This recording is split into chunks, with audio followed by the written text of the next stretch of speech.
இப்போ புளி குழம்புக்கு தேவையான பொருட்கள். முதல்ல ஒரு கடாயை வச்சுக்கோங்க. எண்ணெயை ஊற்றிட்டு நல்லா எண்ணெய் காஞ்சணும். கடுகு, ஒரு சின்ன பெருங்காய கட்டியும் போட்டுக்கோங்க. நல்லா வந்து கடலப்பருப்பும் உளுத்தம்பருப்பும் போட்டுக்கோங்க. ஒரு ஸ்பூன் கடலப்பருப்பு, உளுத்தம்பருப்பு, 3 காஞ்ச மிளகாய் கிள்ளி போட்டிருக்கேன். அப்புறம் தேவையான அளவு கருவேப்பிலை ஒரு கொத்து போட்டுக்கோங்க.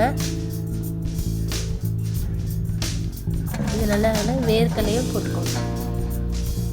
ஏன்னா நான் வேர்க்கடலை வந்து பச்சையாக தான் சேர்த்துருக்கேன். அதனால் வேர்க்கடலை வந்து கொஞ்சம் நல்லா பொரியணும். நல்லா கொஞ்சம் வதக்கும் போது தான் அப்படியே நல்லா வெடிக்கிற மாதிரி இருக்கும். பாருங்கள், தோல் பாதி பாதி அப்படி வரும்போது தான் நம்ம வந்து இப்போ நம்ம கொஞ்சம் தேவையான அளவு மஞ்சத்தூள் போட்டுக்கோங்க. அப்புறம் புளி கரைச்சி ஊற்றணும். புளியும் போட்டுக்கோங்க.